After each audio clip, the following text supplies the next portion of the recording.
Start the stream. Still not working.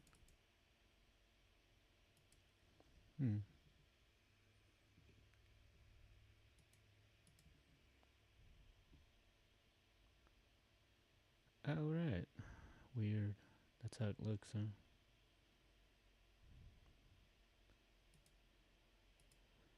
Stream settings, enable DVR. Yeah, closed captioning. Sure. Alright. So what am I doing today? I got a mic.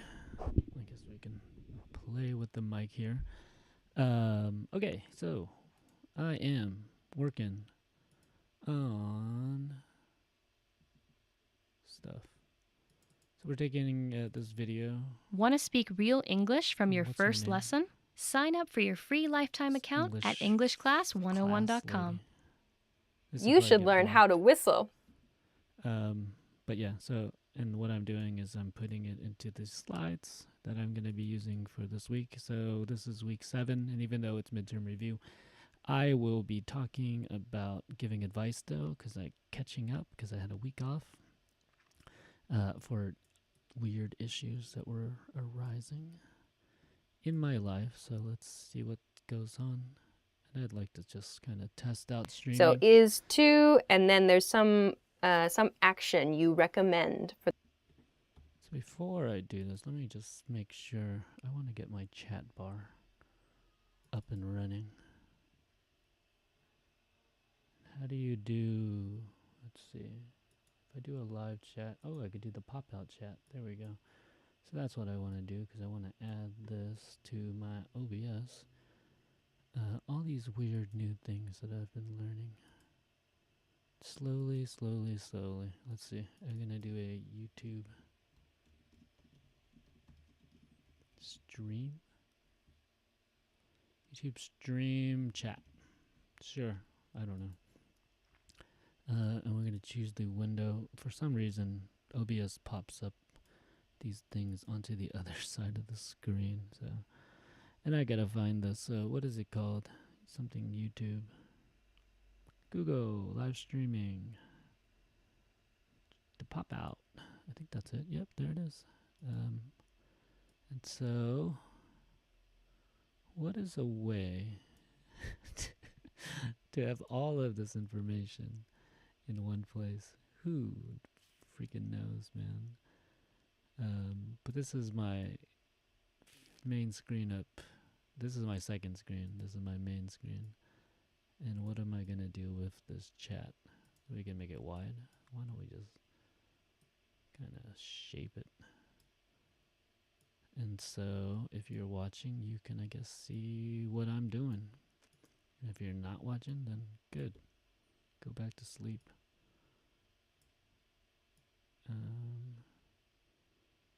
Kind of right there, but I want this to be on top. All right.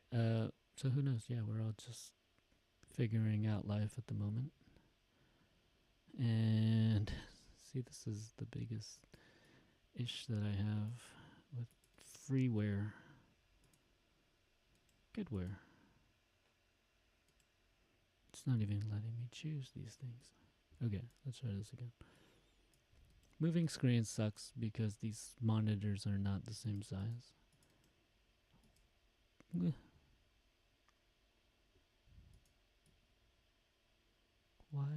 Oh. Why hasn't it popped up here? So let's switch the view. So we got my circle view. That's what I found today. And so I don't know why it does this. So you got to get there without it disappearing. So, oh, there, I did it. Bring it to the top. Nope. Bring this to the top. My God, if you're watching me right now. But yeah, what do I think? I think there's not enough streaming for educators. And I am an educator. And so yeah, if you are on, then you can see me. And if you're not on, then too bad.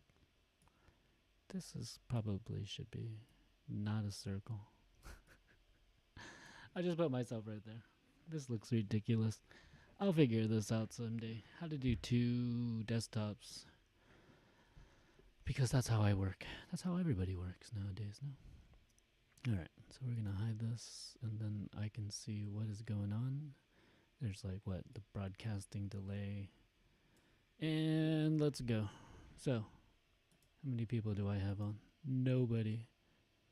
Oh, wait, I have 1 person? Who's on there? Say hi. We popped it out. Stream health. Who is viewing me? I would love to see. Sorry. This is ridiculous.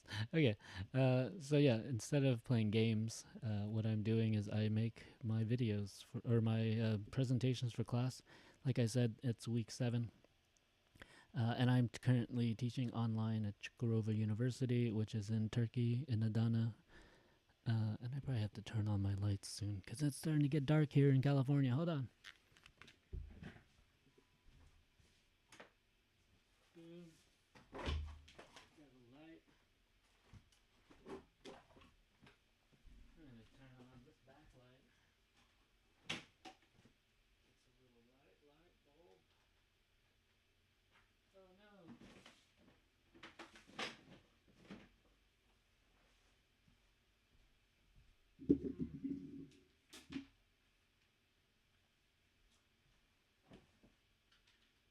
This is the rhythm.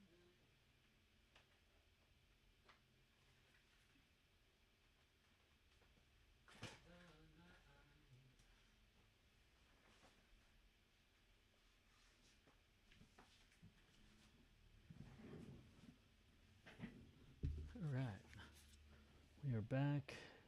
Gotta get that mic. All right. So, who's on? 1 concurrent viewer. That's amazing. All right, keep watching me. I'll probably run out of batteries at some point, and I gotta plug in. So, this is the setup right now. I'm using my G85 Lumix with the 1240 Olympus lens that I love, pro lens, water sealed and all. And it's not great at autofocus, but it doesn't need to, because I'm just sitting in front of a mic. And then I'm using my H5 Zoom, which is a portable field recorder, but it doubles as an audio interface. It does stereo mix input and then multi-track with 4 tracks. Kind of 3. The first track is just stereo. It's like a speaker on top, and I can switch the audio as I go, and I like it because it's portable and it runs off of batteries, and then I can hook up my SLR. So this is on a little, what's it called? A gooseneck. And you can't put, like, what do I have? You can't put the other thing that I use, which is, whoops, this guy, the Audio Technica ATR 2100 USB, and this is the older one. So I wonder, come on, Zoom, check me out. That's my. Anyways, and so yeah, this guy was set up on a shock mount that I was using that I found, I think on Adorama, which was for my H5, but it doubles kind of, it's not the best. But it doubles, it works. USB thing is cool. Not the best sound, not the fullest sound. But what it does allow me to do is hook up an XLR to hook up into the H5, or I can go straight in through USB. And I really like the 0 latency, being able to hear. So H5, the Zoom H5, not to be confused with Zoom itself, allows me to allows me a 0 latency sound, so I can hear myself as I speak. And I don't know, for some people it's off-putting. For me it's fine, because I get to hear my volumes as I'm talking, and then the quality of my voice, and a lot more self-monitoring going on, such as I can hear my lips smacking and things like that. So the idea, I don't know, is at some point I need to start streaming all of my information, the things that I do in these classes, because I think streaming, I think Twitch should be opened up for educators who are making stuff, and we should be watching each other during this pandemic. I think it's a really interesting. Uh, what? Yeah, breathe, Bob. So yeah, I think it's a very cool new frontier. I know cool is not the word, but for me at the moment, I think being able to watch what's unfolding with education, kind of bringing back better models of education. We always talk about student-centric models of education in teaching, but we haven't really put it to work. And I think the pandemic and quarantine and all of this remote education, distance learning, whatever you want to call it, synchronous learning, asynchronous learning, it really needs this idea that we need to get to this root of what teacher, getting away from like the teacher focused classroom where teachers do lecture, students listen, and then get to kind of more of a place where students are doing self-paced learning, that they're doing mastery based on different skills that they're supposed to be learning in these classes. And then showing this mastery either through, some kind of quiz or an assessment. I love formative assessments, and then, it's something where I can find my students are growing. Students can see that they're growing, but it does require a lot more work. And I think online platforms allow us kind of to be able to give feedback in different ways. And so, formative doesn't mean you have to grade everything. Formative sometimes for me is just so I can listen to my student and see that they're able to speak, that their listening skills have improved. But yeah, streaming. And so yeah, this isn't. I don't know. I'm gonna figure out what my platform is. This is like a generic email account that I use for my English language fellows. It's bobwin.elf, right? English language fellow, contracting to the U.S. State Department. Currently working for Chukarova University. I don't know where my ties lie. Let's see if this saves. I don't know what's going on with the old PowerPoint here. I don't know if it's because I exported from what did I export from? Because I exported from Google Slides because I wanted to use different themes. But yeah, I'm preparing for a speaking class. If you're in my speaking class and you're watching, that's wonderful. I think that might be a really cool thing for you guys to do as my students, is to just watch me make lessons and then see what it means to be a teacher that plans things in a different way than I think most of your teachers in Turkey do it. Trying not to badmouth anybody in Turkey, but there is kind of an older model, teacher-focused, sage on the stage, maybe not a sage all the time. Anyways, so this is what I'm doing. We're talking about giving advice. Last week I gave information about how to do interviews. We talked about challenges and challenges in Turkey. Last week was the Ataturk Memorial Day. And Ataturk was the first president of the Turkish Republic that was founded in 1923. Please tell me if I'm wrong with that. But then we talked about challenges. So I always like to use some kind of background knowledge students have. So historical things in Turkey, there's classes devoted to him in every grade level, and even in university classes. So let me adjust my mic. And so yeah, they talked about those challenges. So kind of getting this background knowledge working, right? And then they asked me about my challenges. So the skill that we were learning is interviewing. How do you do active listening was a key component of interviewing, because you have to actually listen to the person you're interviewing. So interviewing doesn't require that much speaking from the student themselves, but listening and being able to respond. I think that's a skill that oftentimes in speaking classes, students just practice talking, giving presentations, never stopping to listen, never asking good questions, kind of never allowing somebody else to speak. So I think part of speaking, part of a conversation, part of being a good interlocutor is to talk. No, it's to listen. And that's what I'm trying to do in the speaking classes, kind of give opportunities for students to practice the good skills in listening and speaking, which is, being an active listener, speaking when it's your turn, and allowing others to talk and share their opinions. I think that's something that we're lacking in the world. And so, yeah, from that, we're going into advice. And then the midterm will be next week on week 8, which will be what? I don't know. This is November already. Gosh. Yeah, so this is what I'm doing. I'm taking these slides from this website, a little copying, appropriation art, as The we call listener. it. So I'm my gonna turn down this advice volume. is to stop eating sweets. My advice is to So she's take a cute. trip Hope or she's take a watching me. vacation. My advice is to get But yeah, a so dog. Here we what are am with I the dogs doing? again. I don't know. Did I already copy that? In this sentence, my advice is to get Yeah. some sleep. So this is just a very clear, So very I didn't put simple it in the right advice place, but phrase. let's just copy it out. You ought to.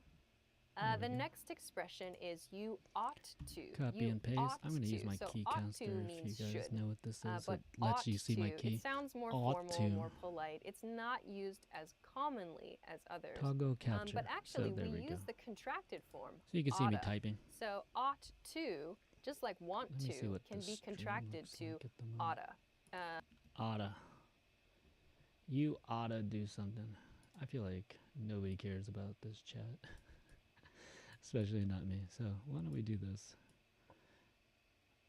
Figure out something cool. Just kind of box me out right there. Where's the chat box? There you are. I'm going to slide this over. Is that going to work? Yeah, it's going to work. I don't know if that's the best way. There is no best way. This is small. But yeah, the ratio. I don't know. MacBook Pros and that whole Retina screen. Way too many pixels, which is good if you're a designer. Not great if you're a teacher trying to teach. Not good if you're trying to edit videos where you're doing your desktop. You're doing your screen sharing. Because why? Because, yeah, you're working with these huge files that are 2,700 pixels. And I don't need to do that because I'm just putting it to YouTube. YouTube's going to compress it, and I don't want to do 4K. And who's got the time and the money to spend on 4K? I don't. But yeah, I can show you my setup someday. But right now, what am I going to show? Oh, I got this new battery pack, RAV4, whatever this power station is. Sorry, moving away from the mic. This is a dynamic mic. But yeah, trying to be a little more conscious of saving the environment. Probably not doing a great job of it anyways. And yeah, that parallax effect from OBS. Anybody know about parallax? Oof, kills me. So yeah, I just like rambling. That's what I do. So instead of writing out the slides, this is kind of a trick, an easy thing, because she's done such a great job. What the heck's her name? I should give her some shout out, right? Because there's all these people before us that have done all this great work. So if you YouTube giving advice, she's like the first one. So kudos to her for being that person that, yeah, look at that. How cool is that? Good job, English Class 101. EnglishClass101.com. So let's give her some credit for where credit is due, because I am stealing her work. Not stealing, come on, we're borrowing. This is like education, common standards, whatever. It's okay to steal. I don't know what her name is. Somebody let me know. About. Maybe the about page. The easiest and the fastest ways. I think her name starts with an E. We'll look again later. But is this what streaming is? It's just people rambling while they're doing something else? So you oughta, You blah, blah, blah. oughta. You should do something. So you oughta give your new coworkers a try. They're nice. Or you oughta get a new car. You ought to get a new haircut. You ought to Formal. go on a diet, They for both are example. formal. So gotta this go on one a is not diet. used quite as often as the other expressions, Don't ever but say that. you may hear it from time to time. It sounds more formal, sounds more polite. In most cases, you should is perfectly fine, but you should. might hear you ought to or you oughta. I think In this you sentence, should. you ought to think about your goals for the future. Wow, That's the sounds end. busy. About your goals for the future. So I try to find unflattering pictures of her. Let me do this again because I don't want this full screen. Because then it takes up more room on my computer. So Macs are great for just kind of basic shortcutty things, but well, you know, Windows has this built into their Xbox game experience recorder. But if you do what, can you see this? Oh, where did my Keycaster go? Keycaster, there you go. Keycaster's back. And what do I love? I love these smart corners, and there's probably a way to do that on Windows, right? You can see what I'm typing. I'm using the software called Keycaster. I wish it made it look beautiful, but fortunately it doesn't. And yeah, what am I doing? I'm looking at like last year's materials. I've been moving things around just because of the assessments that I want to do are kind of difficult. Doing interviews of people, which I did last semester, was having students come in, sign up for slots, and just sit down and talk to me about all of the things that we learned in class, which, you know, little tasks like being able to ask good questions. So we played hot seat to do that, giving an introduction, showing me about one of their interests, you know, and being able to answer questions from me about it. What else did we do for this interviews? Yeah, giving me advice. I think that was the second one. So last semester, yeah, speaking class I felt was a little easy, just because it was just an interview with me. But you know, I think a lot of students, especially, I was living in Turkey, okay, and I won't say anything bad about Turkish students, but English language teaching, yeah, you know, it could be improved. I don't think that's like an opinion that's in disagreement with educators and everything like that. One of the reasons, you know, that we have an English language program in Turkey, and 8 fellows, 8 wonderful fellows. Yeah.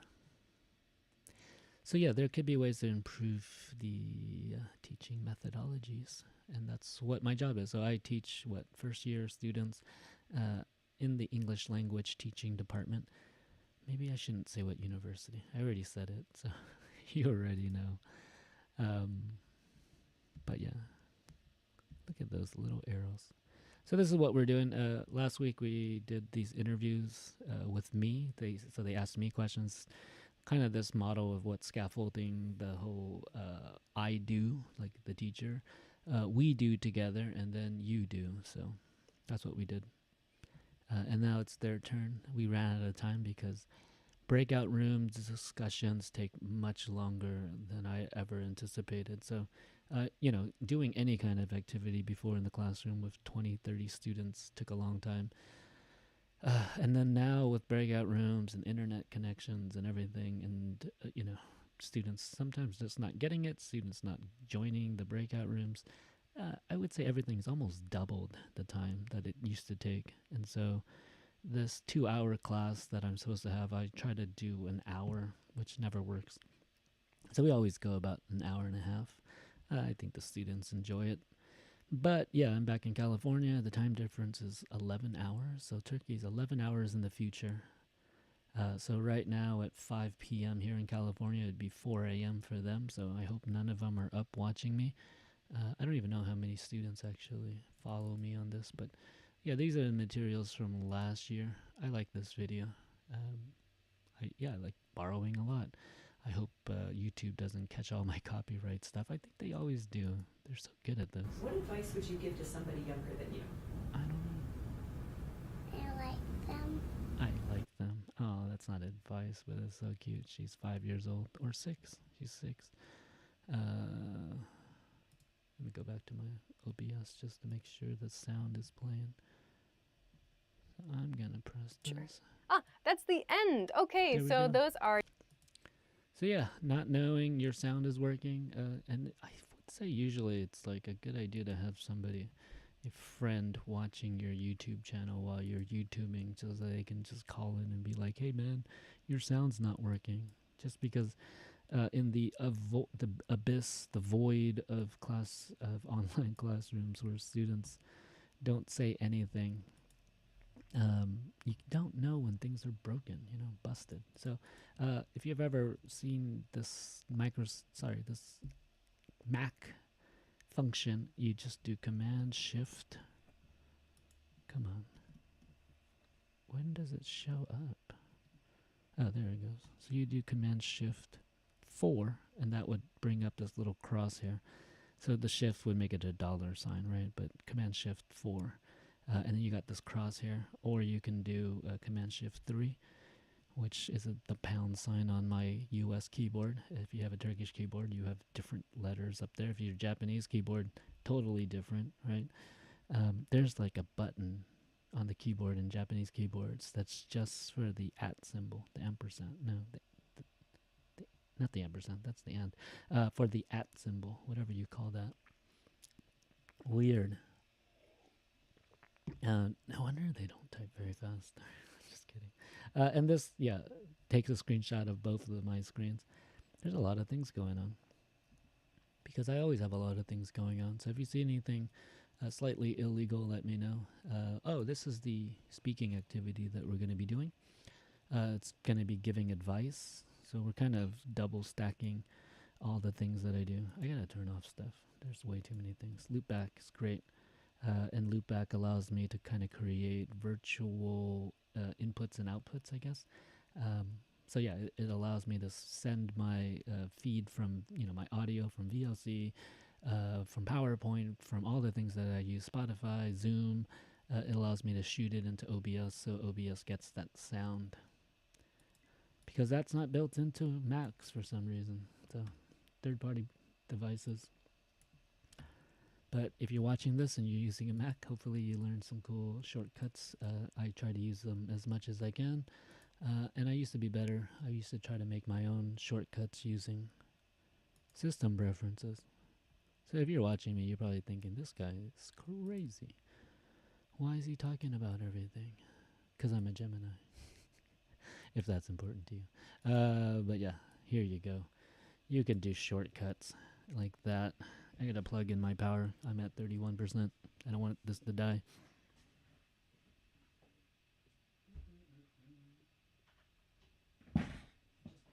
Cool, because I just plugged that into my RAV power station. I don't know what it's called. 550,000 milliwatt hours. I don't know.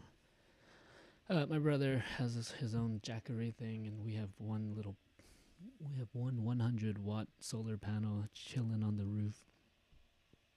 And so yeah, I might as well use it. And I created my own battery using like a plastic ammo case, and then using some motorcycle batteries. I think they're lead. They're not lead.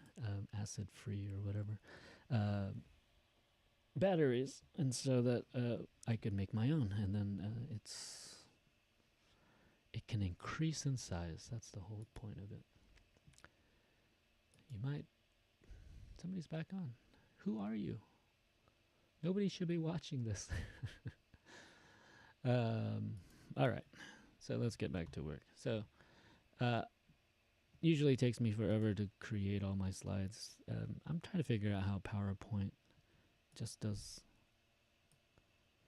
a full screen on just one screen. So if you use the standard view, it just like takes over both screens, and I need my other screen to see the chats that are going on Zoom.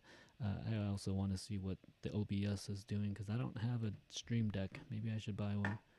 Anybody recommend that? No? Alright, so we save. Yeah, so the activity in the beginning is this little interviewing each other. I'm probably going to make 2 to 3 students per breakout room. And then the problem is if the other person either doesn't show up, shows up and doesn't have a mic, it's kind of a difficult speaking activity. So I guess 3 would be best, and they can take turns interviewing each other.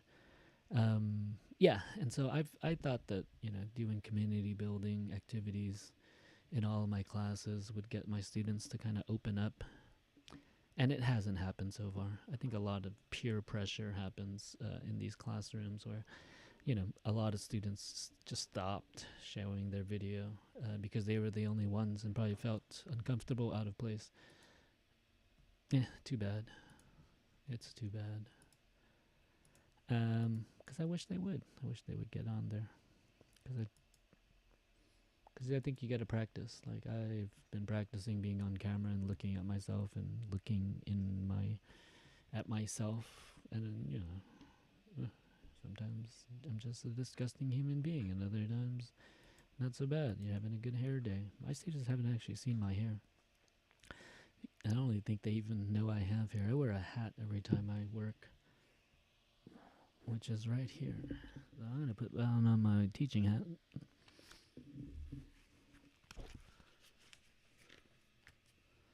There we go.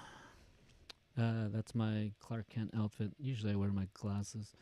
Clark Kent is the opposite of Superman, so if you get that, then you're a smart person.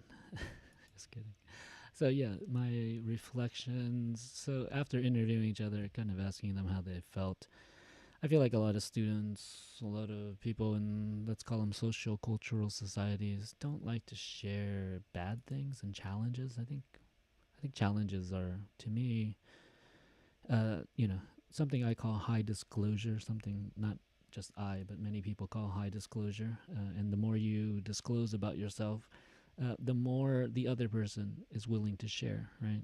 It creates trust. It creates kind of the sense of vulnerability, which I think is lacking in our society. Brene Brown speaks about it the best. I mean, being vulnerable, being open about it, and having a vulnerability hangover, as she calls it, the TED Talk afterwards. So yeah, check her out on Netflix, check her out on TED Talks. She's done research on vulnerability. It's wonderful. But yeah, reflecting on things, something I'm trying to work into my practice as a teacher more, and not just like me assessing things, but having students assess their own reflections on these things, the activities that they do, why they do it. Something I have to give advice about is always go through your PowerPoints, even if you made it late at night, which is what I tend to do, why I don't get sleep. We're talking about language of advice, and we're going to just quickly go through this. So I have a Canvas course for all of my classes, and the students, we do like a flipped classroom, so they get the materials, which right now, because I'm developing this methodology of teaching, they aren't very detailed. I tend to just put videos and things like that. Let's take a look over at the. So yeah, this is the giving good advice. This is from week 6, so last week, and this video is really cool. Just like advice that people of every age give to people younger than them. I would take a listen. It's from Glamour magazine. I used it last year. I think the students really liked it. But I just go over, give some videos, just kind of give them, let's call it background knowledge. I don't want to give them all of the information yet. I feel one day I will record myself doing these talks and really do the flipped classroom, self-paced student learning, so that they can do the activities with me as a video or something like that, take their notes and things like that, and then doing much less lecturing. And I still am doing a lot of talking, but maybe that's just me and my personality. And so yeah, this is the language of ways to give advice. We have like 10 ways I think you should, or stuff like that. I think you should find an apartment. You should find an apartment. How bossy are these? I don't know. I'm starting to kind of think advice is terrible, and that's what this other guy, the Psychology Today guy, talks about, that maybe advice giving isn't the best thing to do unless somebody's asking you for it, right? So in all of these cases, I think it's best to kind of reflect and mirror the other person and try to get them to think about like what's something that you want to do rather than giving them advice. I think there's just too much giving advice nowadays. Have you thought about this is how I would go over in class. I think you should and talk about if it's neutral, if it's positive or it's negative, it's soft, if it's something we kind of don't use, if one sounds I'm trying to figure out if it sounds like you're encroaching upon their freedom of choice. If it sounds bossy, maybe. Why don't you? Yeah. So these negative sentences, negative questions tend to be softer, less direct. Have you thought about? And I like this one, just because it's like gives the person you're giving advice to, the advisee, as when you're the advisor, right? That's proper English. Have you thought about moving in with your friends, stuff like that? Right? So I don't know if is a good idea, a negative way, right? And this is an opinion. This is your judgment. Maybe that's why I don't really like that one either. And I would just go over this and talk with my students about it. And then we would do this activity. Hopefully, they kind of incorporate some of these ideas. Maybe you should try soft, encouraging, positive. Yeah, it's not like telling somebody to do something. I like that. I wouldn't worry too much about it. So I don't like this one, and I feel like it's because it's and it's you giving advice based on just your opinions. If I were you, I would. And this has more of a positive, but I don't like this one. I just feel like this is like best when you're much older than the other person, and then talking down to somebody. Because if I was your age or younger than you, and I said if I were you, I would, and then you would say, "Who are you?" Like you're not even older than me. People have this thing. I remember in Peace Corps Ethiopia, somebody who was 25 years old would get advice from somebody 23 who had more teaching experience than them. But they're like, what? Why am I getting advice from a 23-year-old? I just laughed because I'm like, you're 25, man, and I'm 35. And you're a baby to me. But, that's work. Work is different from personal stuff. Have you tried soft suggestion? Yeah. Have you tried talking to your boss? And to me, that's kind of nice because it's not like it's just asking if they did this before you give them other advice, right? Maybe for you, maybe giving advice this way is a suggestion, but it's also kind of you asking, kind of going through the list of things that maybe this person has done or hasn't done. My advice is take a trip or take a vacation. My advice, I don't know. That's like, psychologist, therapist talking, right? Therapist. Um, sounds kind of authoritative. And you oughta, I don't know. Who says this anymore? Hey, you oughta go. Maybe it's like, I don't know, somewhere in New England where it's wicked cold right now. You ought to, you should, equals should, right? Ought to. I don't use it. Don't use it. And this is not from speaking. I took my listening lecture and I cut and pasted around it. Oh, wait, I'm supposed to make an activity now. So the activity was using that page. So yeah, usually I would cut these out, put them on the desk for students. Students would sit with like four other classmates. Advice game. They would sit with four other classmates and they would choose. So it's kind of like apples to apples. They would choose one of the cards. That student would read it to the students. I want to do something new in my free time. What is your advice for me? Right. So each student kind of thinks about an advice, and that student would choose the best advice that they received and give that person the card, and that's like 1 point for that person. At the end of doing all of the questions, whoever has the most, and it's usually just one student who's like really good at it. The other one's just like, oh, I don't know, advice. I don't know. Fake it till you make it, but don't keep faking it when you made it. So yeah, this would be the advice game. I don't know, apples to apples. I haven't given it apples to applesauce. I don't know. Apples to apples. All right, so let's do. You'll do a break. We'll go into. Excuse use my typing, you know. We'll go into the breakout rooms. You'll receive a PDF of some cards.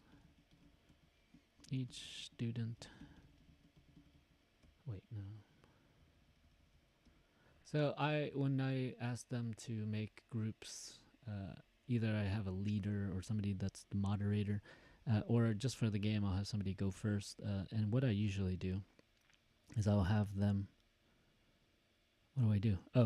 I have them try to figure out something about each other. So last time it was like the person that had the most recent birthday will be the moderator, right? So let's say the most. I don't know. Let's think of something slightly personal, but not too personal. But it's kind of negotiating, trying to figure out who has the this. Let's ask not about parents, because you never know. Who has the most siblings? The person with the most siblings will go first. Okay. If there is a tie, then the student with the oldest sibling will go first. See? So then they have to negotiate these things. This is how I add a little bit more of speaking, a little bit more question making. I don't know why MS Shell Dig 2 is not available. I never used it. Somebody's advice online was to figure out which slide it is that's the culprit by deleting one slide at a time and then trying to save. And I was like, no, I'm not going to do that. I do not have the time for that. But you can Google anything these days, so go ahead, try to look for that. Do I love this PowerPoint? Welcome to editor. I don't think so. The person with most siblings will go first. If there's a tie, then the student with the oldest sibling will go first, right? Let's check back on my little feed over here. I just want to know who's watching. Nobody. Good. I guess this just kind of goes into the cloud, right? So you were on for a few, and you probably got bored out of your mind. I just want to know who you are. So if you come back on, dude, or if you watched it, just send me a chat. I like to know who you are. Otherwise, I don't know nothing. Say hi. There's the chat. How cool is that?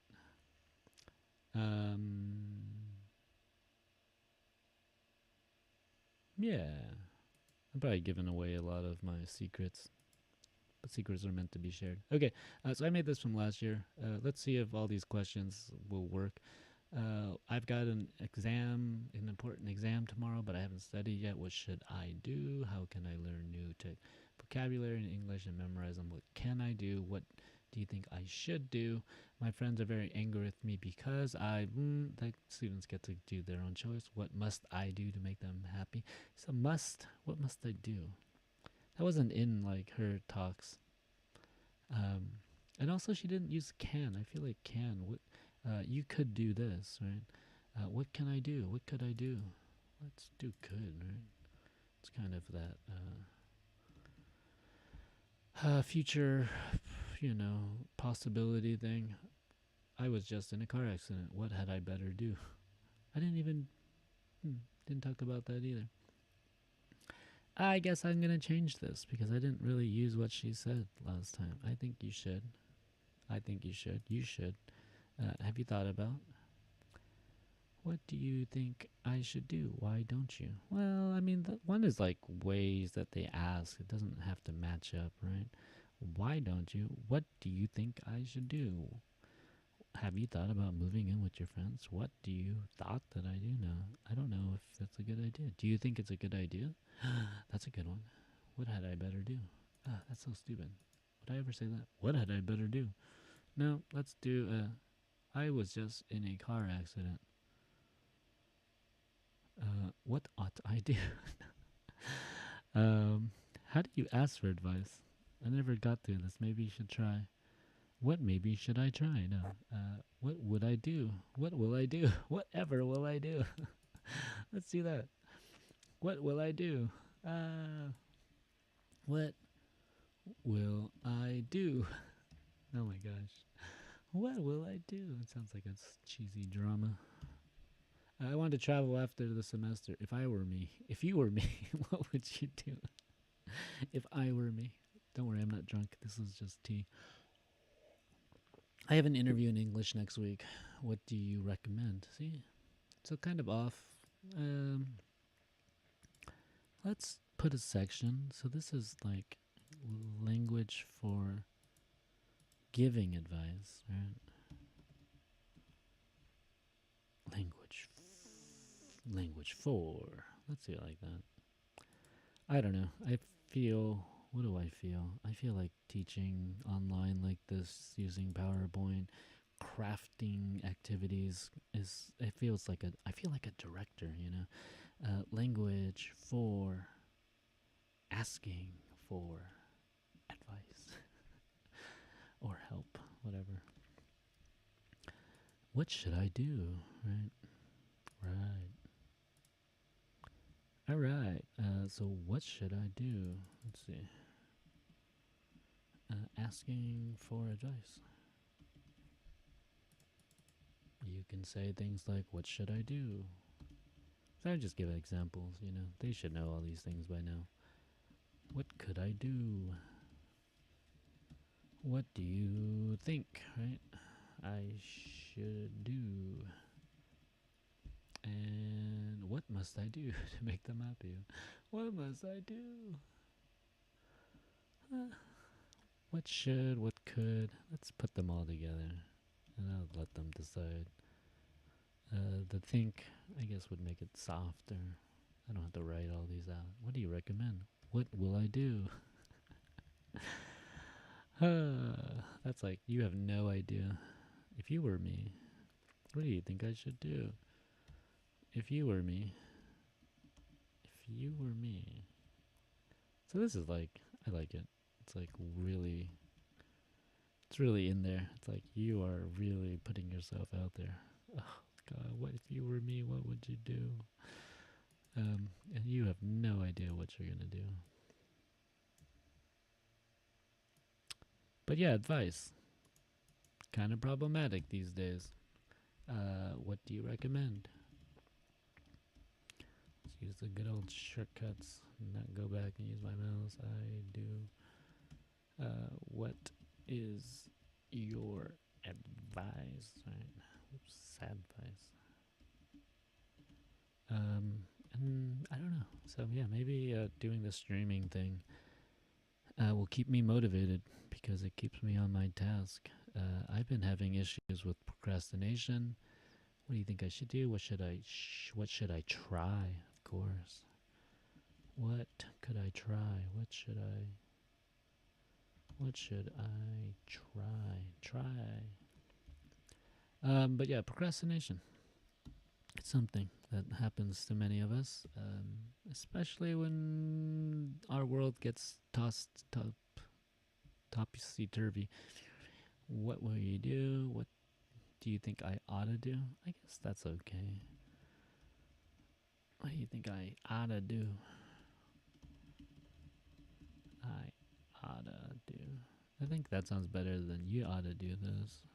But hey, regional things, right? Some people ought to, oughta. Let's do ought to do. And let's put both, cause why not, man? Oughta do. It's gonna keep giving me that. I don't care. Ignore all if you were me. What should you do? And then yeah, one of my students in my class is really frustrating me. So student issues, right? But yeah, I don't know. Maybe the streaming thing. If I figure out like how I do this, which website or which YouTube account I make, how I post my informational tutorials that I do. If I can figure all of that out, maybe streaming my lesson planning will keep me motivated and keep me excited and give me some cool ideas. There's a mosquito in here. got bit last night. I don't know why there's mosquitoes in Southern California. But it is getting a lot more humid as we go, so I'm going to close this old guy. Is there any other information that I can steal from here? So, oh, here's the game. Giving advice game. Perfect. Asking for advice. And yeah, I'm trying to make these more visual. And I know there's a lot of good advice on how to do better PowerPoints, not bullet pointed, lots of great stuff out there, but I don't know. Let's see, giving advice game. Sometimes old habits die hard. Sometimes you already have all these slides made and you don't want to do everything over. This is the new mouse that I'm trying to use, the Logitech MX Master 3. I just, there's like scrolly wheels and a thumb wheel, and it doesn't feel the same as using the old touch screen. The touch screens have changed the world. And when you don't have a touch screen, it feels so weird. All right, apples to apples. One student will pick up a random card, read the card out loud to your group. Each student will give you advice. You will choose the best advice. Okay, sounds pretty good. Let's just copy this in. Language for giving advice. Nope. Way down there. I'm scrolling around, that's why. We'll go into breakout rooms. You'll receive a PDF of some cards. So that's where things start to change. I'm just going to copy and paste and figure out how to do this. Oh, what happens? There. Are they all going to be the same? No. Do I care? I do, because I'm me. I really don't like how close those bullet points are. I used to use, what's it called? That one software. And now all my fonts are all different size.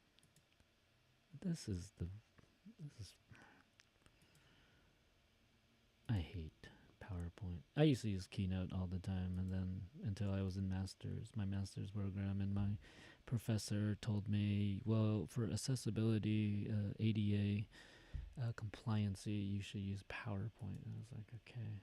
And, then again, most students don't have Keynote, but I don't have to share the PowerPoints with them. I mean, I can just give them a PDF, right? But, I use a lot of videos in my class. So these are a lot of instructions. Let's get rid of this one. You'll receive.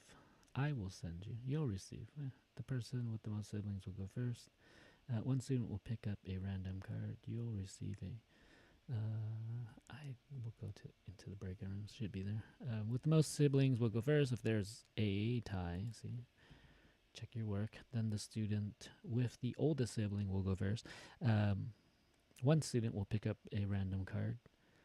Not pick up. One will choose one of the situations, one of the advice situations. And yeah, practice with the students, and then, that's the whole scaffolding and modeling these activities. Read the card out loud to your group. Let me go back to that. Each student will give you advice. You will choose the best advice, and that student will take the card. So I guess somebody has to take score. Someone keep score. Someone keep score, please. Go around till all the cards are finished. The winner is the student with the most cards, or the most points. Cards, points, whatever. Cool. Do you understand? Do you understand? Yeah. And what? I should probably type these all out somewhere. So yeah, breakout rooms are weird because once they go into the breakout rooms, you can't share your screen, obviously. and students need kind of a way to. I think you should. Students need a way to like look at this information, and in the normal classroom, you would have had a blackboard or a whiteboard, depending on what country you live in. Why don't you? But not anymore. So yeah, you have to send them a PDF, and you can hope that they're not on their smartphones, that they can look at two things at the same time. I'm okay with students not using the camera, because if you're on your smartphone, once you open up another software, you open up a PDF reader, then your video stops, but your voice still goes on. So it's like almost on my iPhone, it treats it like a phone call, right? I don't know if, so is a good idea. Cool. What was I saying? I guess you don't know my backstory if you're out there somewhere. But yeah, I was teaching in Turkey. I got into the English language program after I guess I'm used to these long interview process after doing JET and after doing Peace Corps. Like you apply for a program, and then you wait and you wait and you hope that you get it, and then you get the interview, and then you get a second interview, and you wait, and then you send off all this information, and you have to like collate it and making sure all the files are right. Especially the JET program, the Japan Exchange and Teaching program. So you can see what the priority of that program is. It wasn't really much about teaching, but things have probably changed now. Kind of as Japan sees more of a stronger need to increase their English speaking ability as the economies change, as situations on the ground change for people. All right, so I'm typing these all out. What am I going to do with them? I don't know. I guess I could save it. Nope. Press the wrong button. Let me just save it to my desktop for now. But this is advice. Language for giving advice. Just so I don't lose it. But what I usually, my advice, why is that wrong? Look up advice. My advice is to, what? Alright, I'm going to copy and paste. What do? I put it in my notes, which I can't see when I do my thing anymore because I don't use both of the screens. But yeah, you can't see your notes. They got to figure this out. Like, I don't think PowerPoint was designed for screen sharing. And if you have ever used it on Microsoft Teams, it's even worse. The best thing I've been told to do is to upload your PowerPoint into MS Teams so all your students can look at it. So it's not a video feed. They'll figure it out. MS Teams was designed for business people. It's like Slack on steroids. Good thing I'm not on Slack, nor am I on steroids. Do you understand? I'll send you the language for giving advice. Ready, set, go. And then what? How many minutes do I give him? I'll give him 10 minutes. And yeah, little kind of old school thing. I still use a good old timer. I want it to focus. There you go. So yeah, I still use a timer for all that fun stuff. And it rings, and students can hear it. You can do the background thing, but changing the video having a minute video, 2-minute video, and changing it on your Zoom virtual background, I think is not fun. So this will take 10 minutes plus setup, 20 minutes. I feel like all of these activities take about 30 minutes. And I'm kind of doing back-to-back activities, which, what do you think? I mean, if you're actually watching and listening to this, and if you're watching and listening to it later, give a comment. Like, what do you think? Back-to-back speaking activities, too much? Yes, of course. But hey, sometimes that's the only option you have. I mean, I could cut out the interview thing. We were supposed to do it last week. We ran out of time because the discussion was really good. And there's 7 groups because I have a total of like 55 something students in both sections. They just combined them into one because why not? More efficient, right? So I don't teach 2 sections. I teach 1 super section, which is technically 2 sections. Giving advice game, cool. And that's it. So that was all the content from this materials this week. The speaking midterm, what are we talking about? We're doing introductions about yourself. I didn't really give them much pointers on this. Maybe I will. Maybe I should, right? But what they were doing, so still from my listening class. So introductions, and I think, yeah, I remember finding a video in the past. Nobody. Oh, there's somebody. Who are you? Just give me a comment. I just want to know who you are, if I know you or not. There's always that delay, though, huh? Who are you? Hi.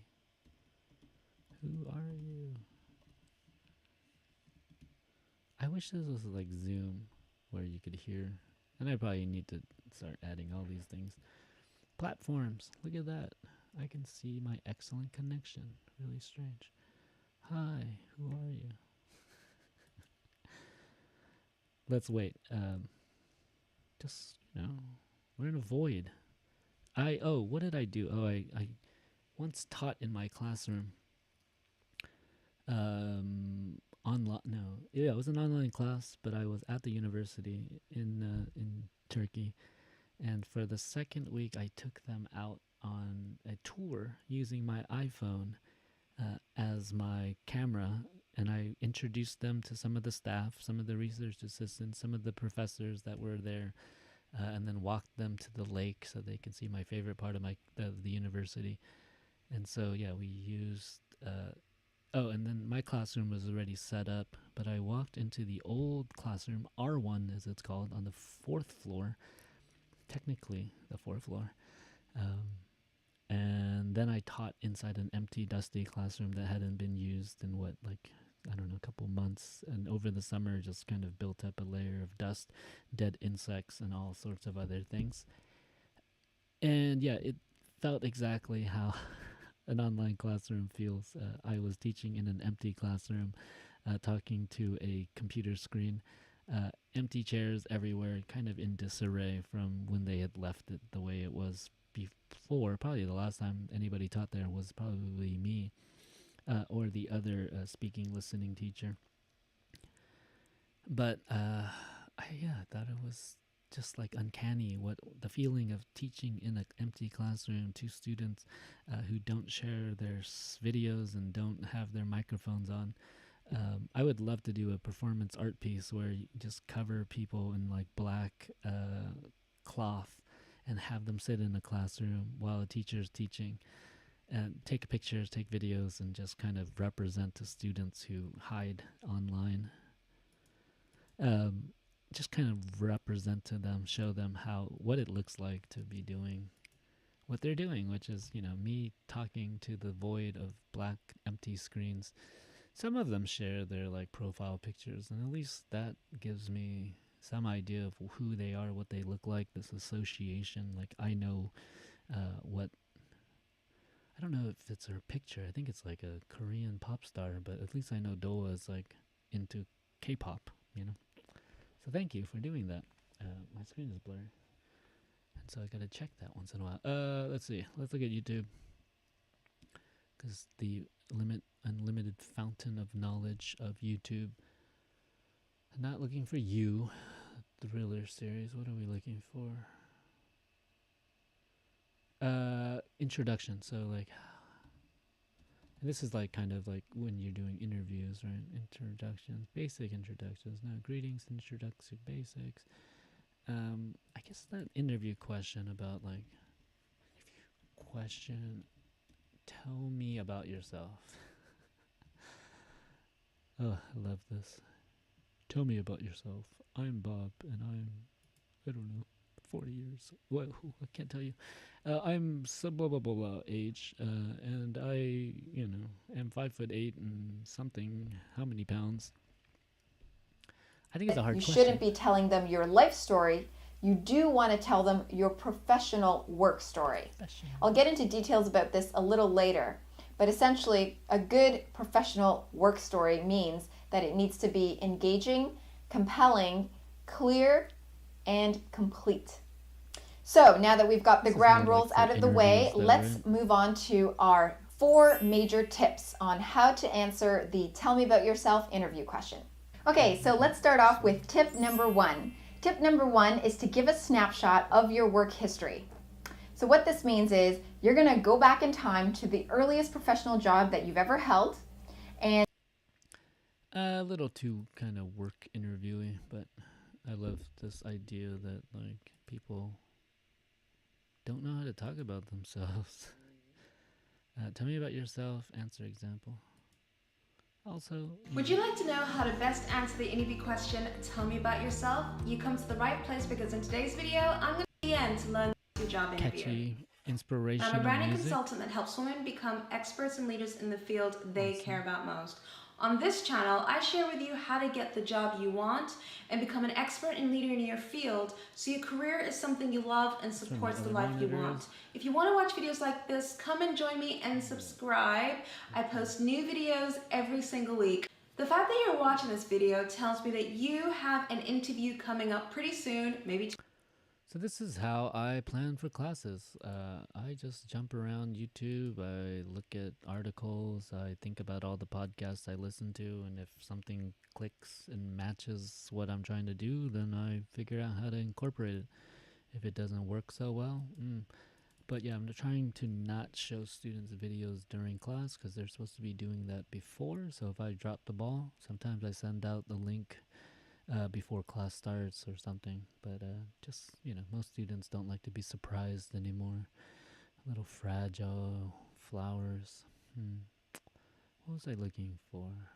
So, introducing yourself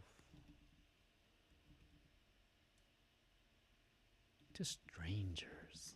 How about that?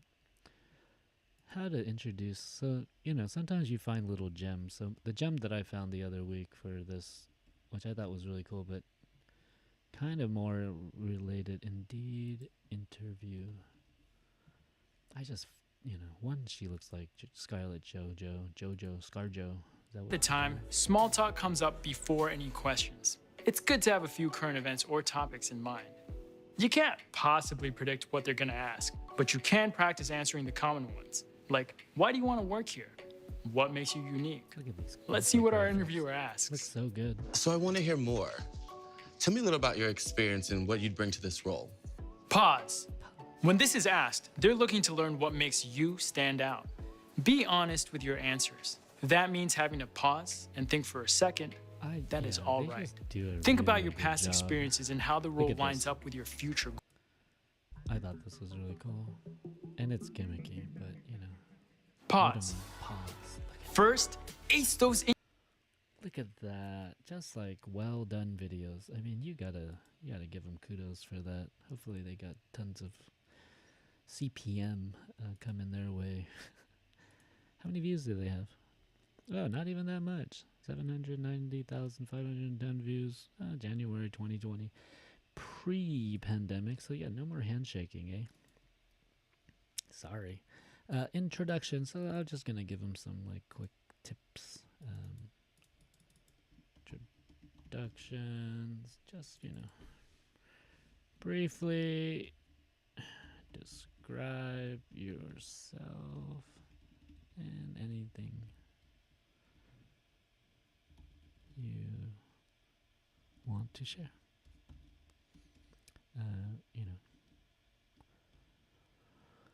I don't know, demographic information, where you live,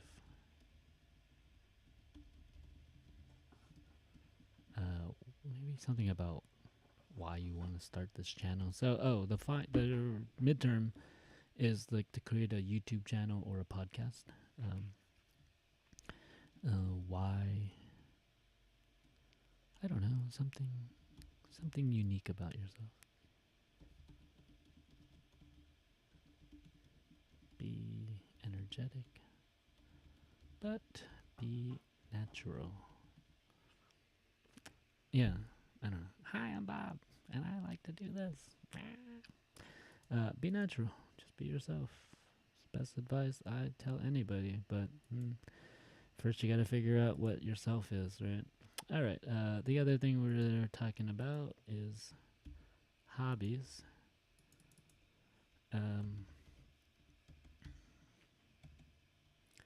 Hobbies and interests. And what? There's really no advice on how to give this, but maybe just pointers on what they should be talking about. And I like these like transition slides that I'm using now. I think they kind of give a visual splash, break up the thing when I'm like showing my recording the videos on Zoom, or I'm using OBS these days. But when I post them on YouTube, I think it's just a little more visually stimulating than just transitioning between weird slides. I guess I don't really need this up top, but I don't know. Lots of information. Trying to figure out how to use less of it, but I think students, when they're listening, they still want to read. So there's a lot of advice you give to people, but I think that advice sometimes relates to certain demographics of people. And I kind of split the world in half at the moment, just introverts versus extroverts. And so, who are you talking to about giving these kind of advices to students about what are we talking about? Train of thought. I don't know. Hobbies, interests. So share something that is a true hobby. So I just don't think Netflix watching is a hobby.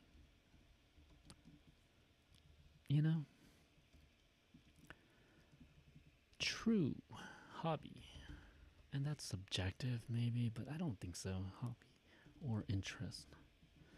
True equals something you can improve in. So yeah, I guess you can improve how long you can watch Netflix for. But no, I don't know. I don't really find that's a skill that job people, unless you're working for Neiman's, or not Neiman's, Nielsen's rating service, and you're supposed to watch TV all day. Something you can improve in, get better in that requires some kind of skill. Art probably is the best one. And let's see, share some visuals, maybe. Possibly share. Oh, I love that backspace. Possibly share, little instruments, hobby, realia. What do you call it? I don't know. Stories. Share stories about your past experience with this hobby. Possibly share stories. Share items. Let's say items that you use. My typing. That you use to do this activity. And I guess finally just talk about why. Why do you love it? Why do you do it? I don't know. Something like that. Yeah, so the task is basically this. They are now a YouTube. They are starting their own YouTube channel or podcast, and they're introducing themselves using a Google Slides. I like Google Slides just because they get to look at it for the rest of their lives, and I get to look at it as well. I'm not gonna share theirs for for various reasons. Mainly privacy issues we talk about a lot in the classroom, and I feel like you got to build the students' trust in you as a teacher.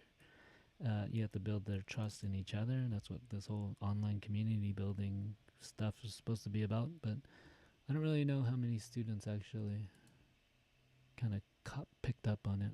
I still have one viewer. Woohoo! Who are you? Did you type this to me? No. Ah, the mystery of my one solo viewer. Is that a good thing? Sometimes I see something stupid. How did you introduce Somebody's wrong on the internet. Hey, what's up? It's Derek Halpern. In this video, I'm going to walk you through how you can walk up to anyone, start a conversation, and keep that conversation going just by how you introduce yourself. So keep watching this video. Hey, what's up? It's Derek Halpern. Focus on building your audience, build a good product. We're just filming everything. I knew a Halpern. Come take a look. His name. See, you gotta have a nice house to like film these things. Now, I know this might seem weird, because this isn't pickup advice or dating advice. Yeah, this is just networking advice. This is for someone who's meet someone, say, wave from there. Now, this isn't Can anybody know how to get around copyright You're gonna stuff? try, hey, as a Like, question, mute the audio, what's up? What ends up happening is instead of covering it with people a being black getting confused screen. in their head to them. So instead of Nah, too much talking. Hey, what's up? You don't know me. I just want to say hello. Nah, I wouldn't do that to anybody. Maybe that's what he's trying to tell me, to not do it, and I'm not paying attention. Alright, so the next thing would be we're talking about culture. And this DAE, so it used to be DIE, but that acronym spells die, and I just felt uncomfortable with that. So, what we're doing now is DAE, which is describe, analyze, and then evaluate. Okay, so it's not just about culture. I think it's about just slowing down our judgments, but it's a way, I would say anthropologists, objective people who are looking at objective things when describing culture. First, you describe. So, let's see. Talk about your own culture. So Turkey is interesting because throughout the country there are different cultures, different ethnic groups, in different regions. The West and the East, very different peoples, different ethnic groups that have come from all over the world or all over that region to inhabit that region. And when the republic was formed, it incorporated all these different people from like Greece, Bulgaria, from kind of the Middle East, Levant area, people from the Black Sea region and things like that, and made one country with one common language, the Turkish language of the Turkic people. So you learn all these things when you're like living in a culture. So what does Hispanic mean? I never knew. It just means that they're Spanish speaking. It has nothing to do with their ethnicity. It's just what language they speak. So why is that even a demographic question? That's really interesting. If there's a word for all, I don't know, Chinese speaking people. Maybe you're not from China, but you speak Chinese. I don't know. There's people like that. Talk about your own culture and share a picture about something you appreciate about your culture.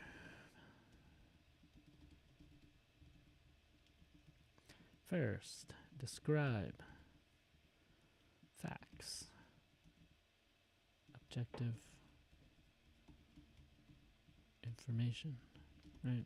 So you see a picture of a bunch of rats. That's what the activity I did last time, and a kid smiling and giving them milk or something sitting there, and the idea is to just describe it. So there's a lot of rats, use words that don't denote some kind of meaning or connote some kind of idea that's like negative or positive.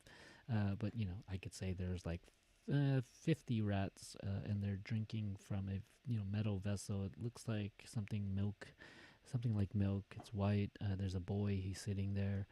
He's wearing like a red sweater with yellow pants, and he looks like he's not afraid. He looks content sitting there.